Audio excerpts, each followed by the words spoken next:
धनंजय मुंडे, तुम्ही 6 महिने गप्प होता, शांत होता आणि डोळ्यावरती चष्मा घातलेला आहे, क्योंकि आज लोकांमध्ये जाऊन त्यांचे प्रश्नांचे उत्तर तुमच्याकडे नाहीये. जे तुम्ही घाण पसारलेली आहे त्याचं उत्तर तुमच्याकडे नाहीये. डोळ्यामध्ये चष्मे, डोळे से डोळे मिलाण्याची, जनता समोर जायची तुमची आता लायकी राहिली नाही. आणि तुम्ही म्हणताय की जिल्ह्याची बदनामी करू नका. तो जिल्ह्याची बदनामी तुमच्या कारणामुळे, तुमचे कारनामेमुळे झालेली आहे.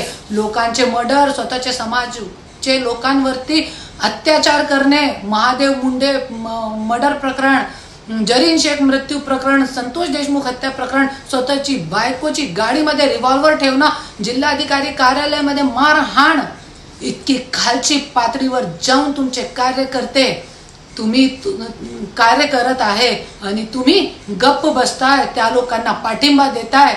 आणि आज पण असंच चालू आहे तुमची.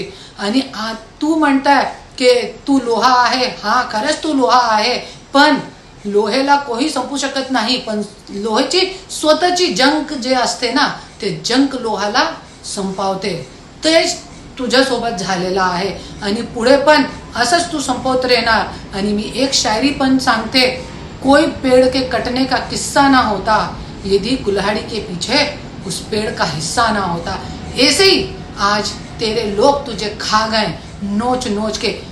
याच्यासाठी कोणाला जवळ ठेवायचं आहे, कोणाला लांब ठेवायचं, इतकी जरी तुझ्याकडे बुद्धी नाही आहे तर तू राजकारणाचे लायक नाही आहे. आणि तूने आज लांब ठेवलेला आहे. जे तुझी ताकद होती तो तुझे कुठे पाठबळ भेटणार.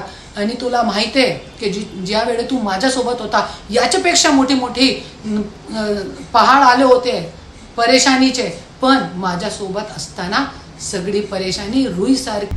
आता isakal.com आहे देशातील नंबर 1 ची मराठी न्यूज वेबसाईट.